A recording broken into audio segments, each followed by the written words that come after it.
Yeah, we're live. We're back. Welcome back to the Point 3 podcast. Your favorite trio of hosts. I'm back at it again today. Oh, we're so excited. But today we're diving headfirst into the Thunderbolts, aka drumroll, the asterisks revealed it, the new Avengers, Marvel, the MCU's boldest, grittiest, and honestly, probably the darkest team up yet.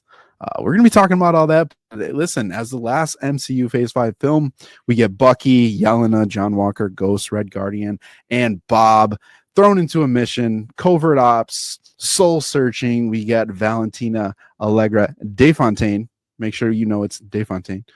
Pulling the strings. She is the antagonist of the film. Listen, y'all. Wild action, emotional weight, MCU tie-ins and twists.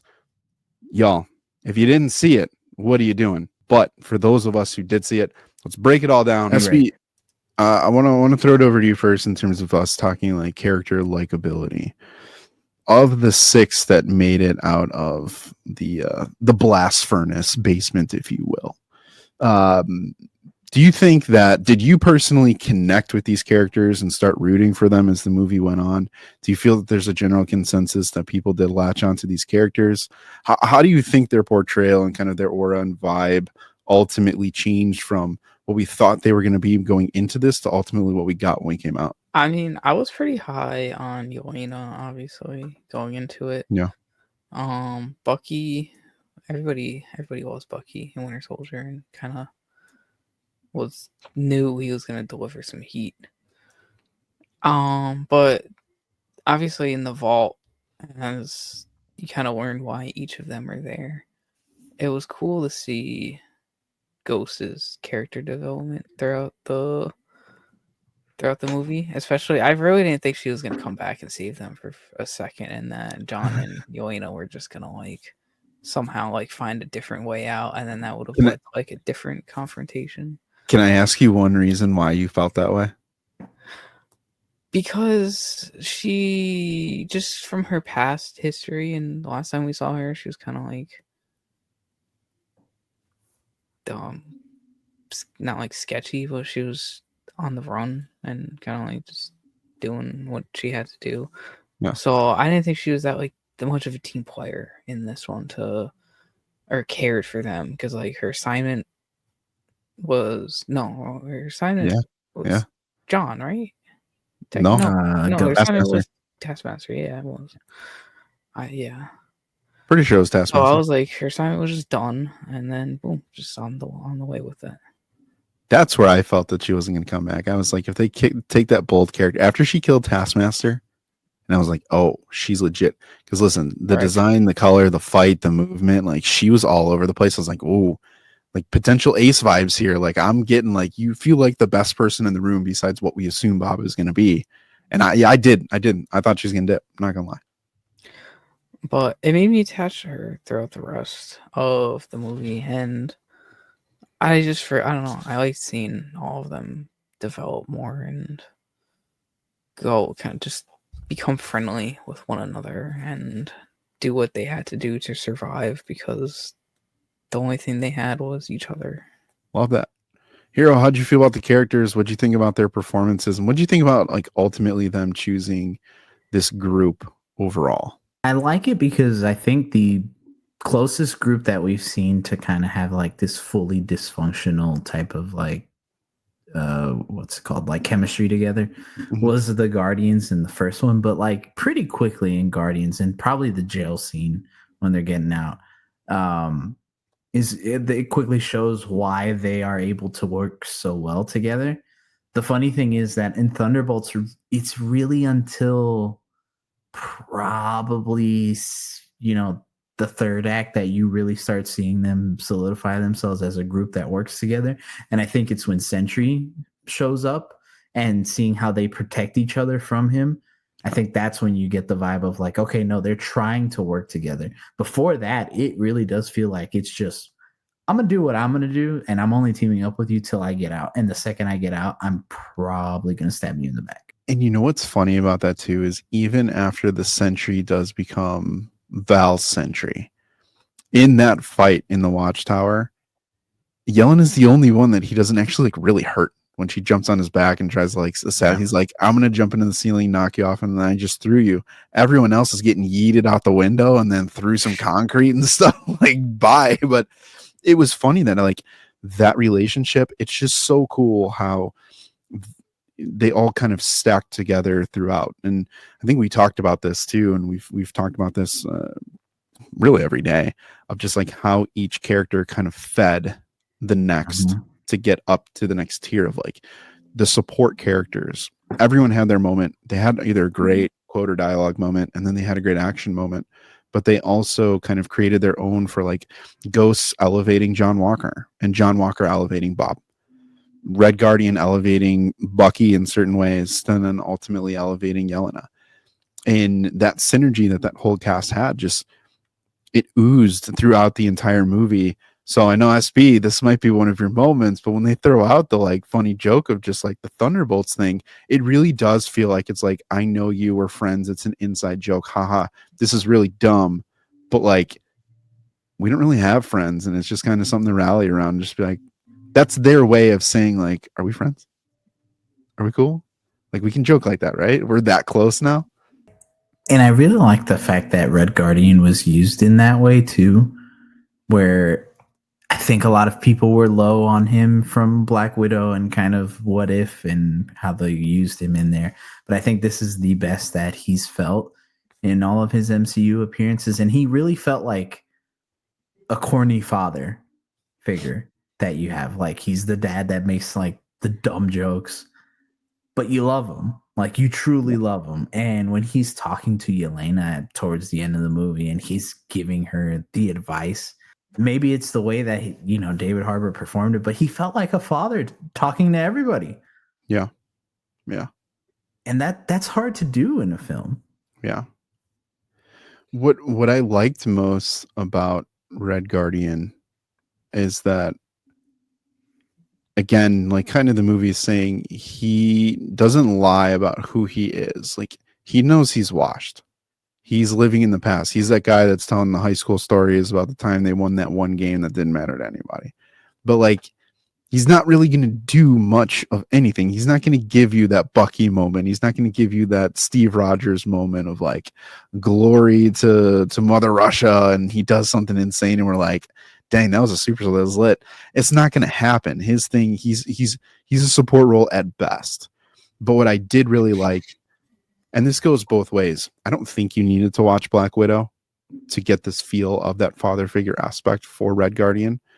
But I do like how he really helped move Yelena's character arc forward by giving you that tell aspect of it, of like, I still see the light in you. You want to be that hero.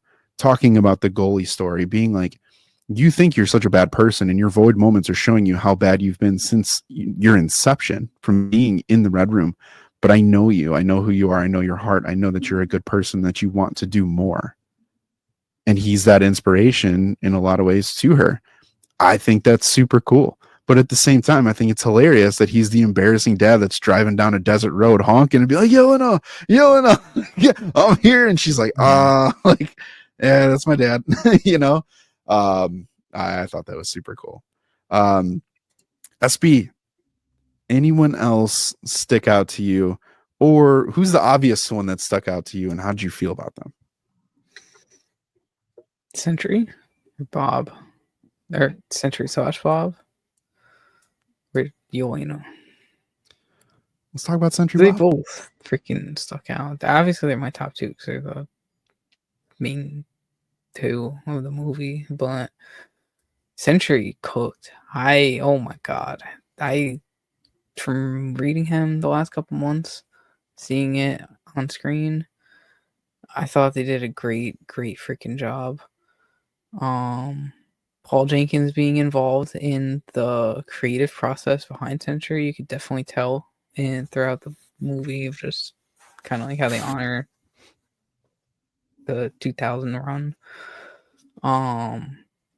And seeing Lewis Pullman fully like embrace the role of Bob, and then switching up to Sentry in that one scene where he's truly talking about like why should a god listen to a man or listen to man? And I'm like, oh my lord, this is some stuff that Snyder thinks he could have done with Superman.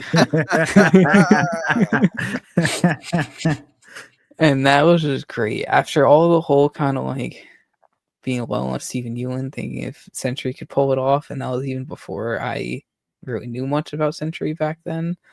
And then seeing Lewis Pullman first, like when I first heard about him getting casting, and then not really realizing how much he fit, it's been a great journey, kind of to see Sentry come to life, just like the movie has throughout all the year, like the year rumors and everything. Mm-hmm.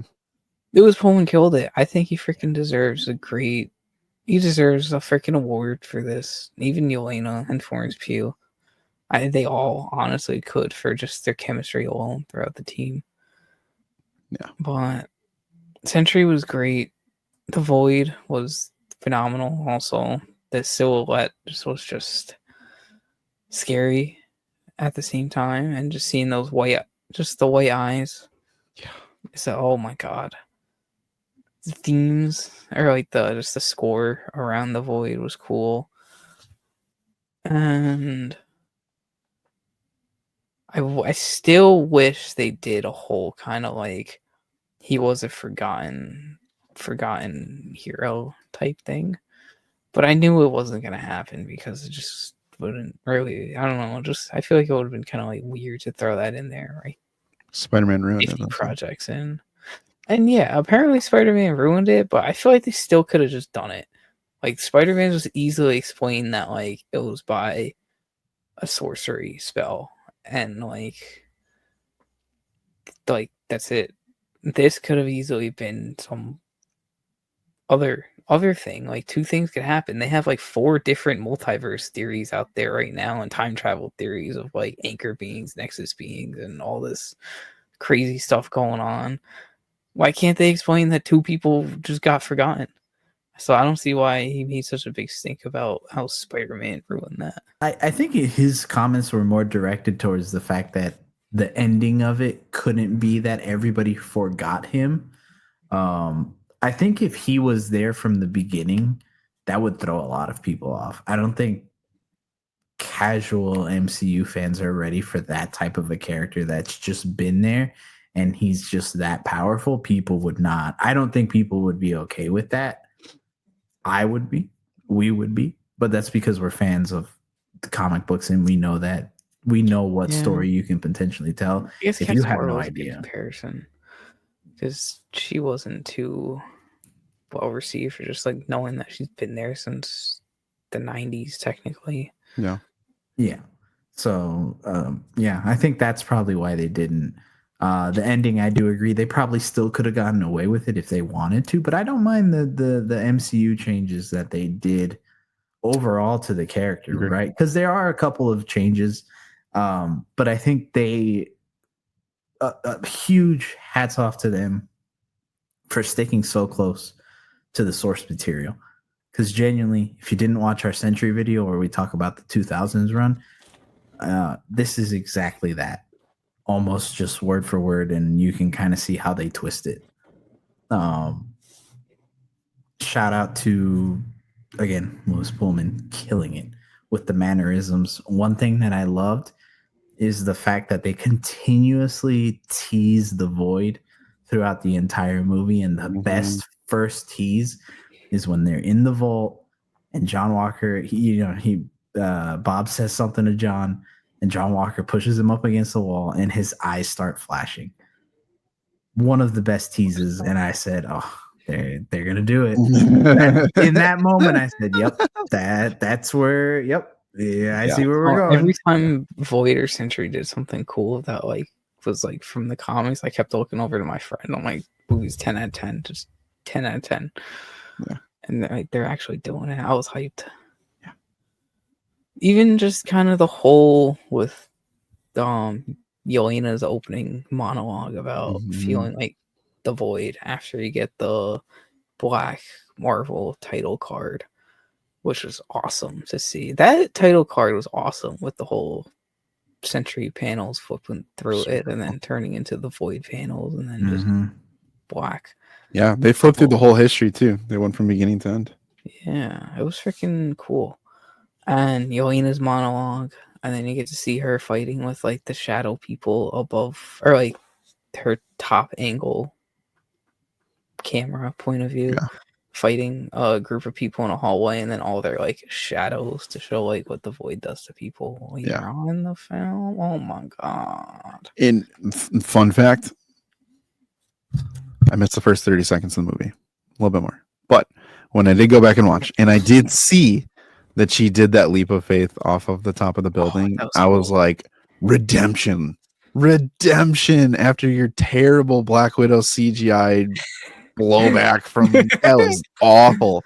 But that's the kind of character, and that's what I'm saying. It's subtle changes that redeem these characters in our eyes because we do have history with these characters, but also for people who are fresh and just showed up for the first time, you're like, no, she's just jumping off that building, like no cares, like cool.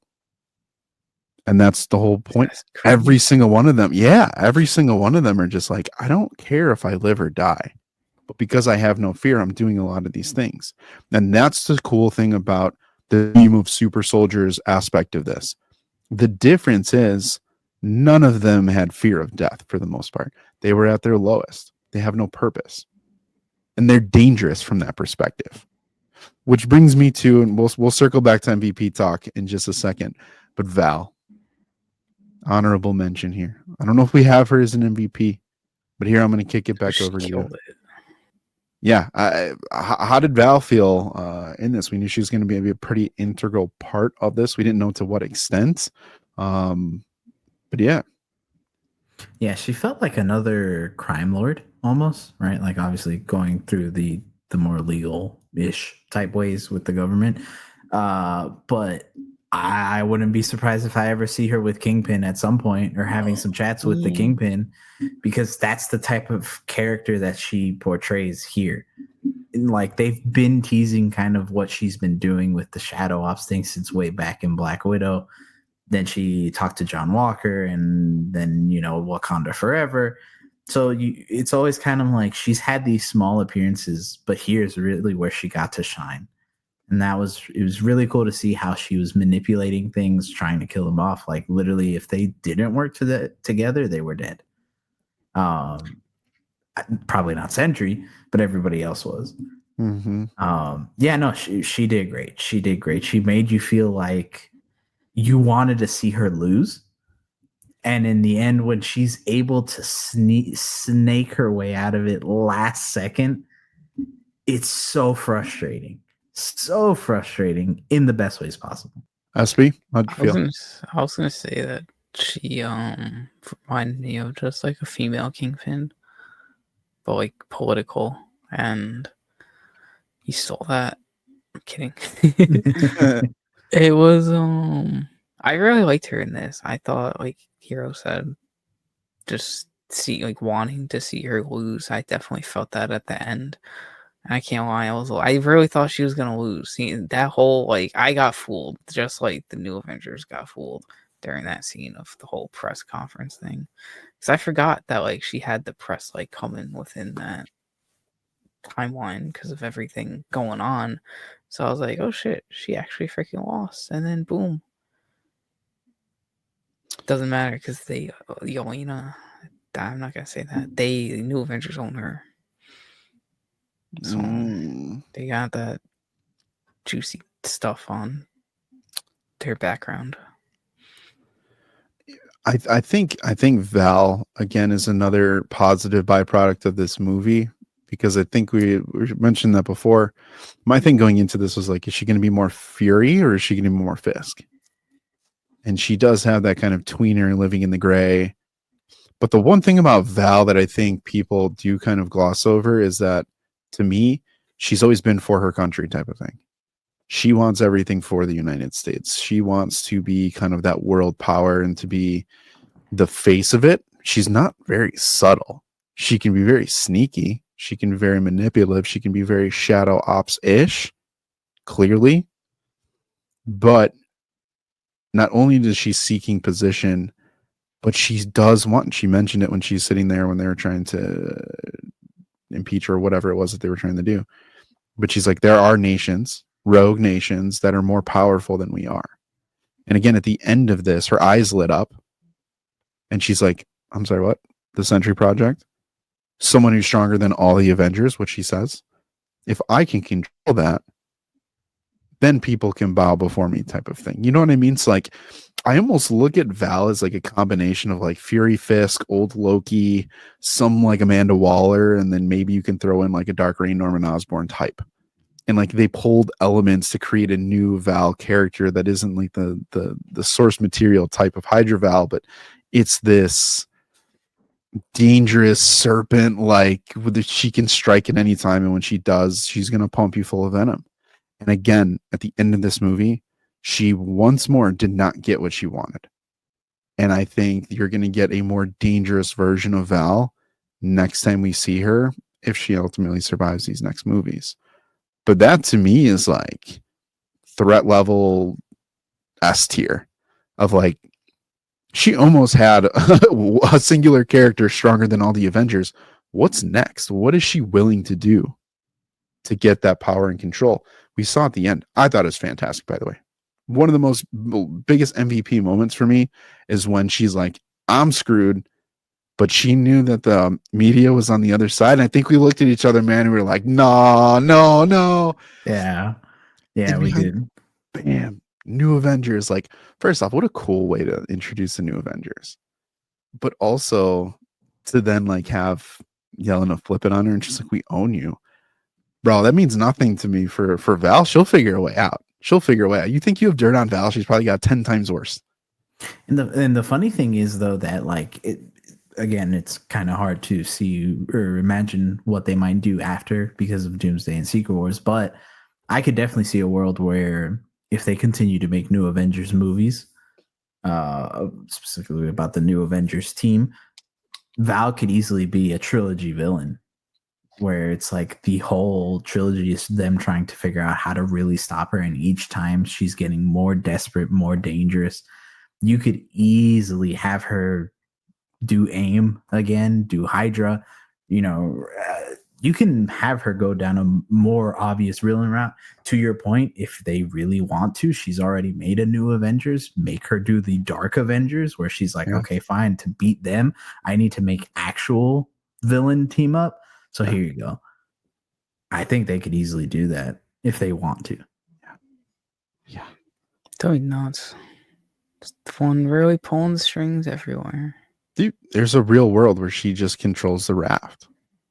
And you get the new Avengers are building her teams. And to Nate's point, that's part of the theory that we talk about a little bit later. But like, I was going to say Thunderbolts too. But she's assembling her crew. We literally just read Kingdom Come. Like the new Avengers are doing the dirty work for her. And you have 15, 20, 30 villains deep that are at her disposal. She can give Fist 5, sends 5 more on Black Ops missions. That's you get your infiltration into Wakanda and stuff like that. Like there's so many things that you can do that are still on the table. And the Waller stuff right here. Honestly, and that's what I'm saying. Like there are definite elements of that, and Suicide Squad-ish true elements, and more Thunderbolts accurate MC or Marvel lore that you can pull on here. The door's still open. The door very much is still open. So don't make me say that we're going to get an accurate Taskmaster under Val's control. Come on now. Yeah.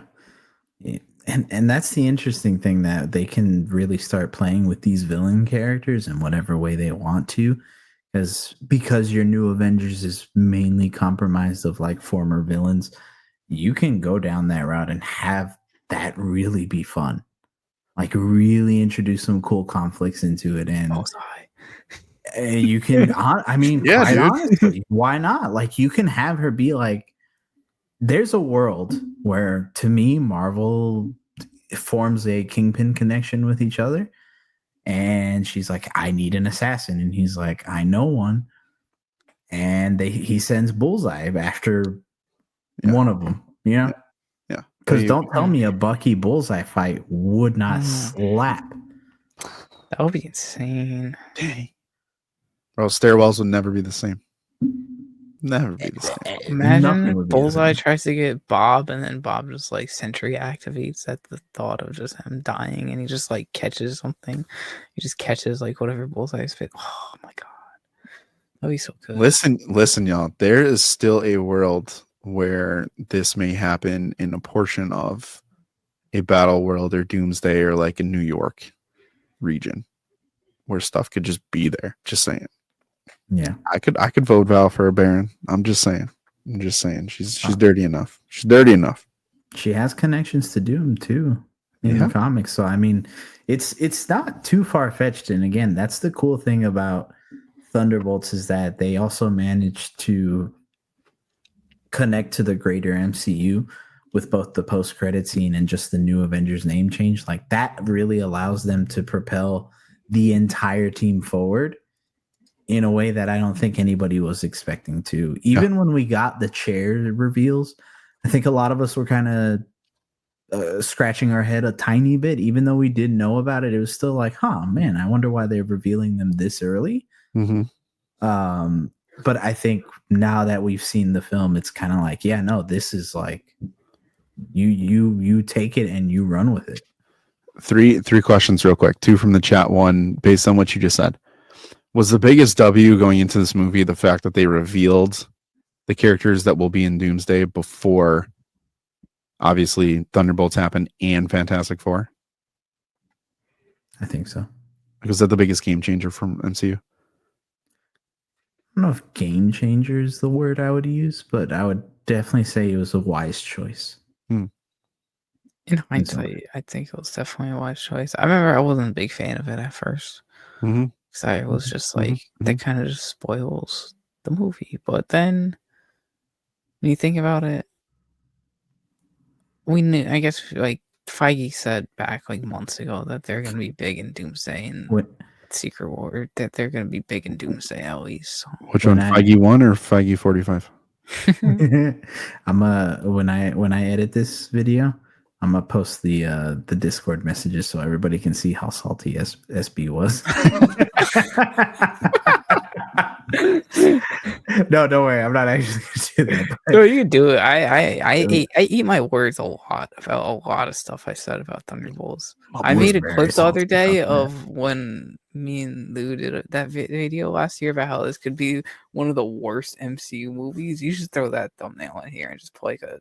Dude, I'm sorry though. I still stand by that. I still stand by this could have been at that time. It could have been bad. Like, that clip was crazy. Like we were like, Thunderbolts had no Ross, no Red Hulk in it. At the sound of it, we're like, what the heck are they working with? There's like the core of them in the comics and the source, but it really worked out very, very well. And I remember I had a big rant on Yelena's soccer team in that video, and the origin for it. And I'm like, what kind of Russian soccer team is even named the Thunderbolts? But thinking about it, I feel like that's actually a pretty damn cool Russian soccer team name. And who sponsored them? Do you remember? Oh, someone's tire shop. I thought that was funny. I did think that was kind of funny. Tire shop, and Yelena was like, they didn't even like stay in business. Listen, as being involved in youth sports, that was actually really funny to me because I'm like, that's a real thing, dude. I'm like, y'all pizza shop ain't doing any business. Like, get off my jersey. Change tires. Chat letting us know. But I just staying on that for a little bit. I thought the origin title worked very well, and I ate my words on it because of the one line of Alexi for explaining to Yelena how she always wanted to be a goalie so that she could be like the last line of defense and save people. And I was like, oh my god, that cooks. That really cooks. And the funny thing is, like, without the context of it, hearing that that's how they got the name Thunderbolts, yeah, it's so stupid. It's terrible. It's horrible. I think I would still stand by our reaction from a year ago from that rumor. But when you hear it and how you really realize the team never adopts it. The team never adopts it. They shoot it down pretty much every time. Yeah, they're constantly like, no, we are not that. Stop saying that. Constantly. It's played as a funny joke, but like in the universe, they're like, stop. It's not funny anymore. Like, we don't want that. it works so well. Yeah. So well. And honestly, all the spoilers that I think I quick tangent before we ask the question that chat asked. All these spoilers for the movie, in case someone here is still watching it and they haven't seen it, I think you could hear us talking about this entire film, top bottom, but unless you see it with the context of what the hell is going on? Yeah, it's still gonna be awesome. Like I think you don't lose anything by being spoiled. No, we do not. Our words do not do the movie justice. Although we're trying, we're definitely trying, but it's just really that high of quality. And they're just subtle things that like you just have to experience. You have to experience the movie. You really do. Amazing in Dolby. I can't lie. Oh, I'm up jealous. Rumble, man. Up to boom. What's the? Yeah, there are a couple moments.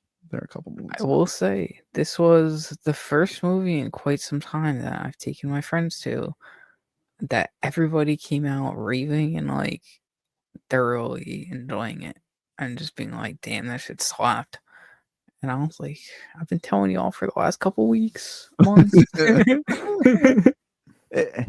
And real quick, I just want to just put one stamp on the chair thing real quick. For me, it was very impactful, and I don't know if you guys feel this way, and we kind of touched on it last week, but knowing that these characters are going to be in the next movie, not only for this and Fantastic Four, but it helped me really get lost in their story because I can invest something into it and know that they're most likely going to come out on the other side. And I can carry that forward to the next movie. And that's something that we haven't had, which is why for me, it's crazy that we're like, we love standalone movies, but not everything has to connect. I don't know, man. Like, especially in the home stretch when you get close to like a couple Avengers movies, I'm like, I need some substance, like build these characters up so we can carry them over. So when you do get the big doom moment and something crazy happens, it's more impactful. It's not going to just be, again, Taskmaster getting killed off in this. Okay. Well, yeah, I think people make it a bigger deal than it really is in this, but it's like, what did you want from this? Everybody became Taskmaster fans over the course of like 2 days. Yeah, would it have been cool in hindsight knowing that these 6 characters got a juicy treatment and they feel really good from where they were last time we saw them? Cool, but I could say that for so many other characters. It's just the way the story went, and I think it was the best choice 10 out of 10 times. But at the end of the day, again, knowing that they're going to exist, just like the Avengers, you knew that in Avengers 1, you're most likely going to get them in their next solo movie, a second or third version, and they're building to another Avengers movie. You can jump on that bandwagon and go along with them. That's something we can do here, just like we did with the Guardians. Unfortunately, this is a huge miss, like for the Eternals, for example. That's a standalone movie. Don't think it's a terrible movie. It's the best DC EU movie we ever got in the MCU. But we had no clue what was coming next, and they weren't really positioned anywhere.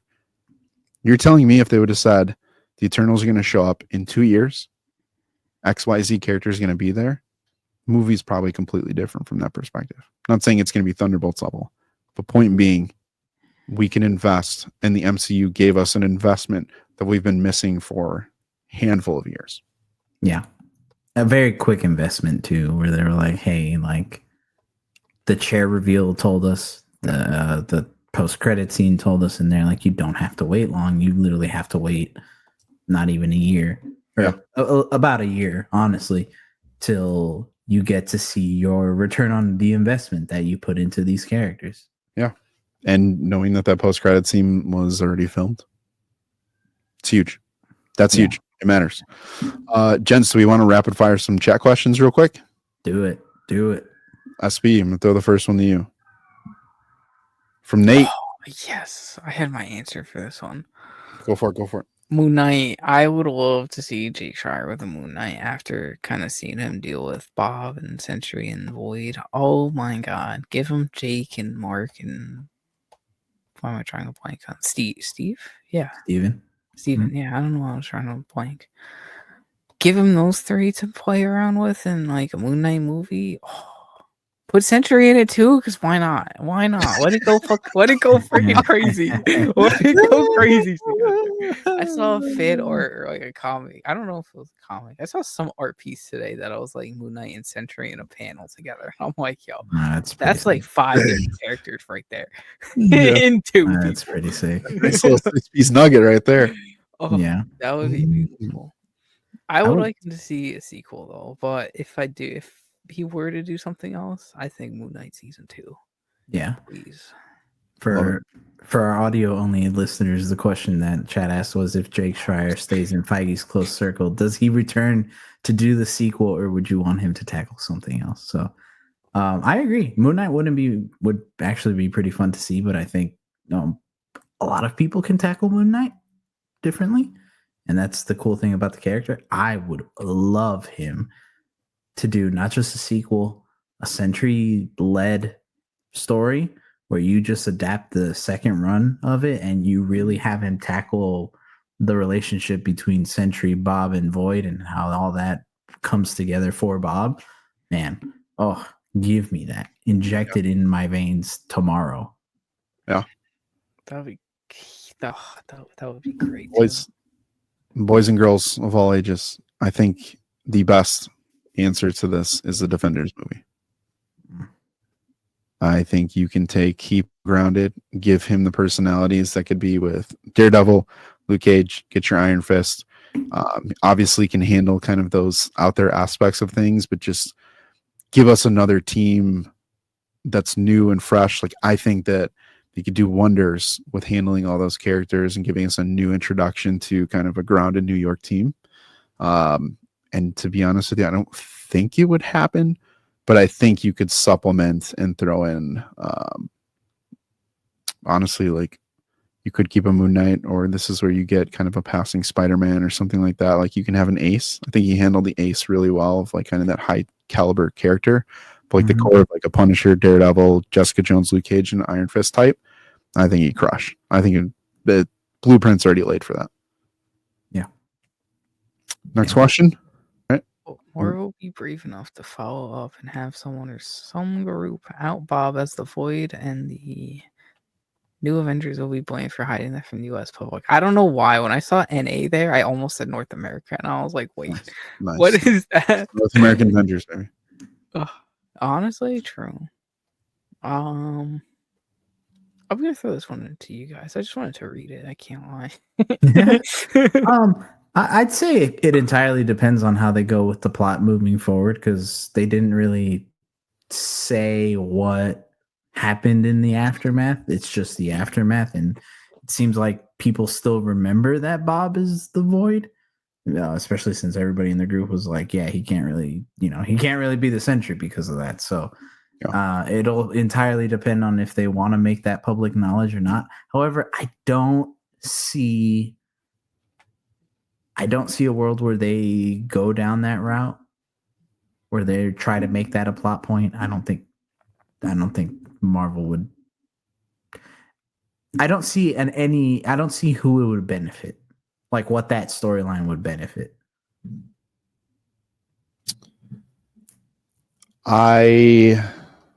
Someone help me here. I'm trying to type it up and I don't want to mess with my camera. Who's the therapist that was in Born Again?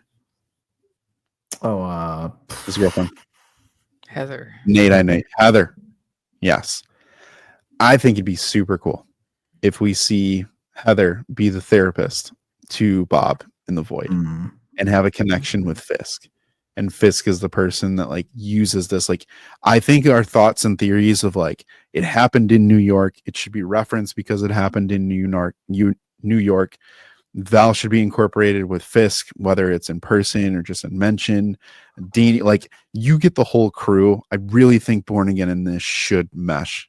Season 2, there should be references of the Thunderbolts, and I wouldn't even be upset if a couple Thunderbolts characters showed up in the series somehow, some way. But I do think it'd be kind of cool to like have those ties. The more ties, the merrier. 100%. At this point, I definitely agree. Yeah. All right, last question. Would we be robbed if Sam's Avengers team was assembled off screen? I mean, this kind of happened at the end of Age of Ultron. where it was like the non-new Avengers. It's funny because now we're gonna have to be careful to differentiate that. That's so funny. Google will take you back to Age of Ultron, I promise. Yeah. So, yeah, I mean, I think we would be if they were, but I see a world where it's kind of like,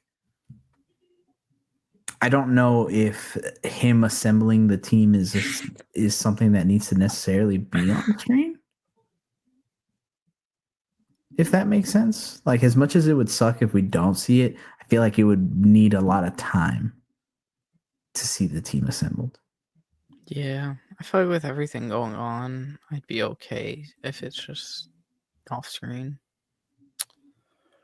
I'm gonna be Because we honest. know the process started at least from Brave New World ending. So like, at least we know it started. So I'd be fine. I'd be fine.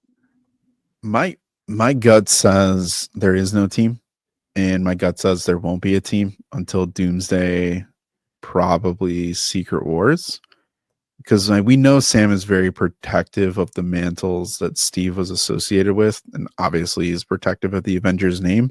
But I do think there's a world where he can't find people yet. No one's interested. Even the new Avengers, like they just stumbled into it. We still really are kind of the Avengers are in a void type of thing, where Sam is going through the process, but before he ever gets that assembled, you got your Doomsday problem. And I think there's a world where it's actually a Battle World team up, and we get our next organic Avengers team after Secret Wars, or everyone's considered an Avenger for Secret Wars. So I do think that's going to be the route. I think the new like official Avengers team is going to be whatever comes out of Secret Wars at the end. Yeah, I think that'll probably be your core like new Avengers team. Yeah, like a official Avengers team. Yeah. One last question that I think would be actually really good way to close the live out and the review in general. Nate saying, does the fact that they intentionally made this so you didn't have to have any prior MCU knowledge benefit the film? The opening covers some exposition, but the balance was great. I have to agree with it. And the main reason I wanted to kind of highlight that question is because a lot of people, we kind of alluded to it, the greatest MCU movie, but the MCU is back. And we didn't get to touch too much into this. So, Lou, I'll throw it back over to you, but going forward, right? Is this what you want? Is this what we need? I think it's a need to be kind of a nice shot in the arm for fans. However, I do think this is just kind of the scratch of the surface. And again, this is where I kind of go back to the chair thing. I think people would prefer to go on the treasure hunt to understand and have a huge payoff at the end because of time investment versus continuously having standalones where you don't need to do your homework. But hey, just like James Gunn said, just like what's his face said for Deadpool and Wolverine, if you know, it's a plus, but you don't have to know. I think that's always been the case. That's always been the case since 2008. I think that's kind of a cop out for fans to be like, the movie's not great because I took a friend and they were asking me all these questions. I'm sorry, but if you went to Deadpool and Wolverine, no one's asking you like, well, you couldn't have enjoyed it because you didn't watch these Blades movie. Like, no one did, and no one talks about that. No one cares about that. So I think the good thing about this, though, of what came out is it expanded on the things that people have been missing the most, and that is a solid team up, a great story, good action, great characters that you can sink your teeth into, and setting up the future. And it moved the entire MCU plot forward, especially with the post-credit scenes. So from that perspective, the historical aspect doesn't really matter because you're moving things forward. But I do think there's a world here where what happens with these new Avengers characters, if you don't watch Thunderbolts / New Avengers, you shouldn't know. And you should watch the beginning of that movie and be like, what the hell? Yeah. You should have to go back and watch those. You should have to do homework on these characters. That's the same thing of being like, there's a 6-issue series and I read the best part, which is issue 6. Sorry, you need 1 through 5. Like, that's how I look at this. It needs to be complete. But I think this is a really good new starting point for people to catapult, to let stories kind of branch off of this, because it is good and grounded and relatable. Now we'll just see where it goes. So I just want more injected into my veins right now. I'm gonna go watch the movie again and again and again, just like Bucky's old. Mm-hmm. You get 2 Rivals references tonight. Yeah. But I just want to see it again. Yeah. And just fully get to enjoy it from like trying to pick up more details or foreshadowings that came out, and kind of just like understand more of the theme and symbolism more throughout it, just to like enjoy it more than just kind of like be in the hopes of, I hope this happens, or like watching it for the first time, you know? It's really funny to me when I hear people come out and be like, well, you shouldn't need to watch the movie before to understand this, the movie you're about to go watch. It's always really funny to me, because then at that point I'm like, that defeats the purpose of the MCU. It's the cinematic universe. Like, you should have to come in there and have knowledge about it. Yeah. Because if not, it's not fun. Like, that's the point. Like, the whole reason it's fun is because it is connected, and because you know these stories. So that way, when you do get these team up movies, it feels so much better. So that's all I have to say on that. I think, as long as they strike a good balance of it, fine. But never forget, it is the MCU for a reason. 100%. And one last thing to that point, the fatigue aspect of this, guys, people already forgot Daredevil Born Again was even out. Like, it just ended a couple weeks ago, not that long ago. And people have moved on that quickly. Like, their release schedule and those types of things, it's not going to hurt people. It's not going to hurt.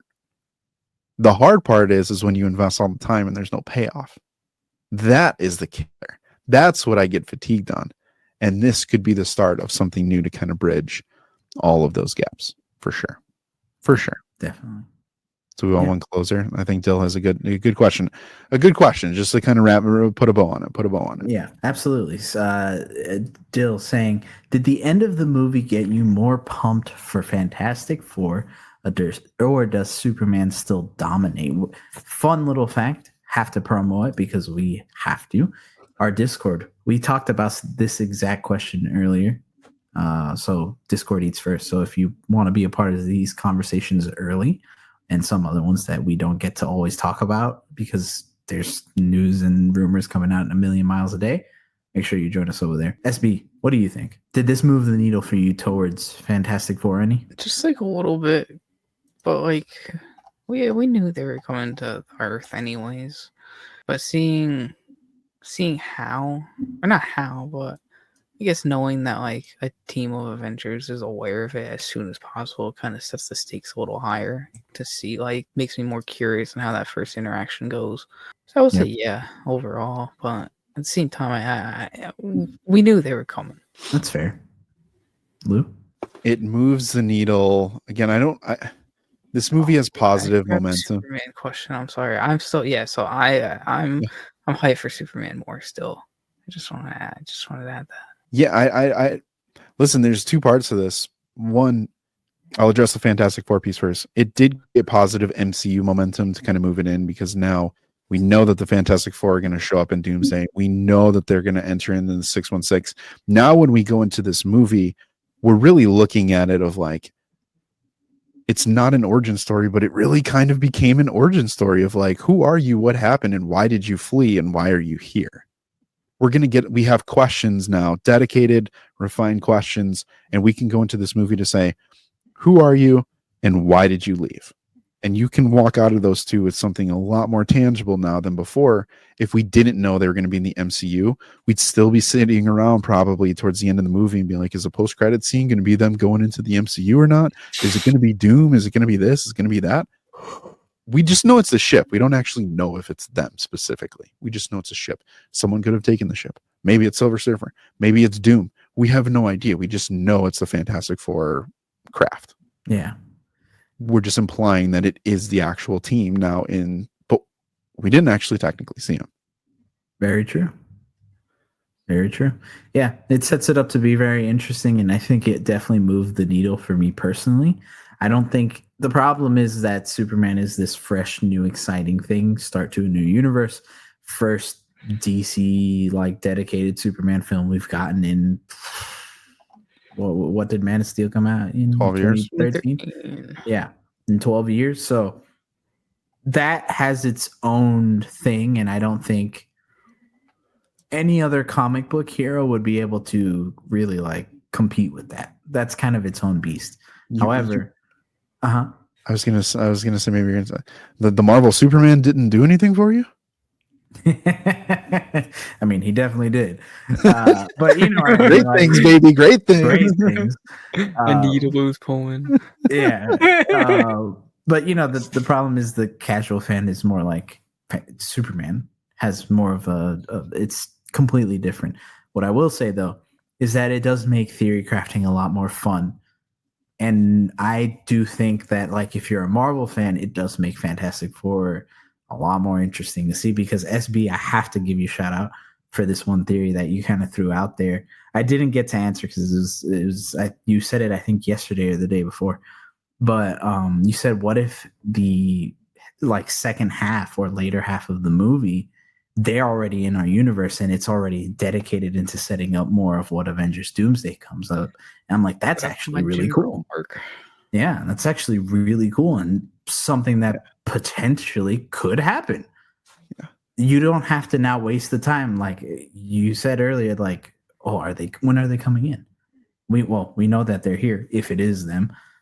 So yeah, I think that's a really good theory, and I think does move the needle for Fantastic Four overall. Yeah. Agreed.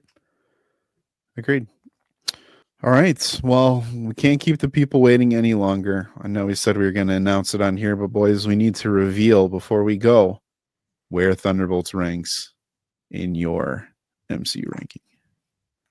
Just Top kidding. 5. That's not. Nope. Top 4. No. Best since Endgame. Is it better? Deadpool and Wolverine, Guardians of the Galaxy Volume 3. I totally goofed this. Guardians of the Galaxy Volume 3, Thunderbolts, or No Way Home? Which is the best out of the 4 post Endgame? I think I said mine earlier. Low diff, high elo. Thunderbolts. He's sticking with it. After all that, he's sticking with it. He's tripling down, baby. Quadrupling. 10 toes down, as the kids say. All right. SB, did this move it for you at all? My tattoo's still there. Dang. I can't have it over 3 freaking Spider-Man meeting off. Like it's everything I want. As you see the Spider-Man, I can't point. If your arm got cut off and all your I'm not even trying to show my down. tattoo off right now. I'm just trying to show the. No, I know. I'm just saying, if your arm with your Spider-Man tattoo got cut off, yeah, yoinked like Claw in Age of Ultron. Morlun. Yeah, and Green Goblin came in, blew up your house. The bomb in the butt, yeah. Sorry. Yeah.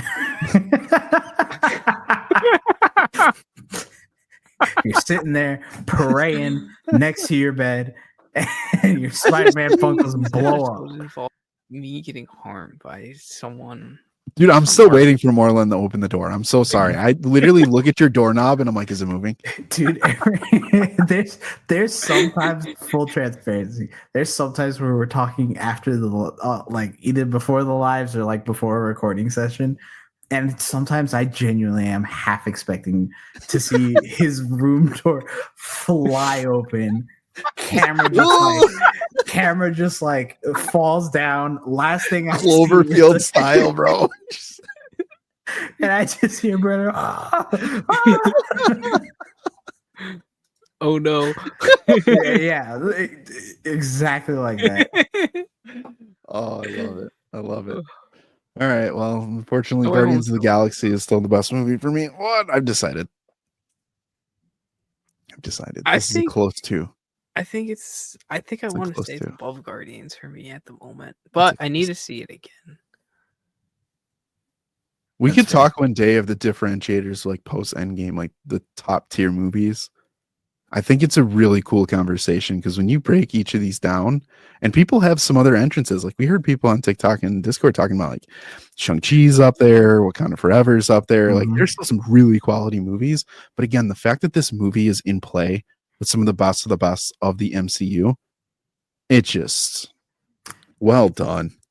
Yeah, well done. And one very quick final thing, I do think there's a world where Avengers Endgame continues to go lower and lower and lower on the totem pole of greatest MCU films. But which one stays the highest?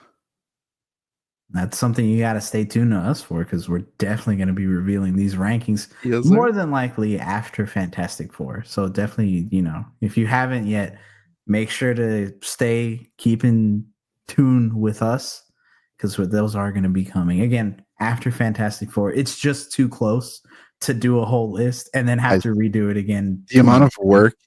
First off, appreciate all of your guys' support though. For real, honestly, like we are working super hard on so many things right now, and the MCU re-ranking is a disgustingly large project that is extremely time consuming to not only get right but to present to you all. So appreciate the patience on that, but no, it is coming. The summer is going to be absolutely insane for us. Yeah. A peek behind the curtain really quick. Go ahead. Let them know what's coming up. If you didn't see it on social media, right, this month is the month of Superman. So we're going to be reviewing 4 amazing, fantastic, potentially all-time peak Superman series, starting off with Kingdom Come, Superman for All Seasons, Superman Whatever Happened to the Man of Tomorrow, and we're going to end it off with All-Star Superman. The following month will be dedicated to Fantastic Four as we get into some of those comics. We're not going to reveal them to you just yet. We got Heroes Con coming up. We got Fantastic Four. We got Superman. Reverse those because I just confused the release dates on them. I switched them in my mind. But yeah, we have a lot of stuff coming up for you guys, so definitely stay tuned. And then, like we said, after Fantastic Four and after the madness of July ends, MCU full rankings. Every show, every movie. Raw dog, baby. It might potentially come out before Doomsday with how much work it might It's our end of the year video. I mean, like, it is a lot though. Like, I think, a lot of us. Wait comes out before we get it done. It might. I mean, it's so funny though, because like we constantly talk about it and how much work it does go into, but unless you're like sitting there and actively trying to rank things, it's tough. And then when you start going back through and you're like, holy crap, I don't remember Thor the Dark World. I now have to kind of go watch Thor the Dark World to really see if I hate it or not. And the Thunderbolts has taken us all the way back to phase 1. Like all the way back to phase 1 in comparisons. And we're like, oh, we really like that for Thunderbolts. We remember this from phase 1. Are we sleeping on this? Are we sleeping on that? Is it this? Like the review and the process is, I mean, and you guys know, I'm sure you guys do this too. Like those of you watching and listening, y'all probably got your own thing. Update it and then come back and then tell us. So yeah, for sure. Yeah. We can do this all day, to quote Steve Rogers, or to quote on your left. On your left. Great little reference, by the way. The other great reference was the Red Guardian commercial. When he was like, I can do this all night. With his That's hilarious. Yeah. But everybody. John Walker won't piss me off, though. That was really good, though. It was really good. Go watch the movie. Let's all go watch it together again. Yeah. Barzy, go into Discord, man. If you guys want to keep talking about Thunderbolts and stuff we didn't maybe get to, like best moments and all that kind of junk, go in the Discord. We're still gonna be on. We'll talk. We'll chat. Oh yeah. Definitely send it. And again, for those that are not there yet, you're missing out because we're going to go keep talking about it probably for another couple hours. Yeah. But everybody, thank you so much for listening. Thank you to everybody that was here live, or if you're watching after the fact, thank you so much. We appreciate every single one of you.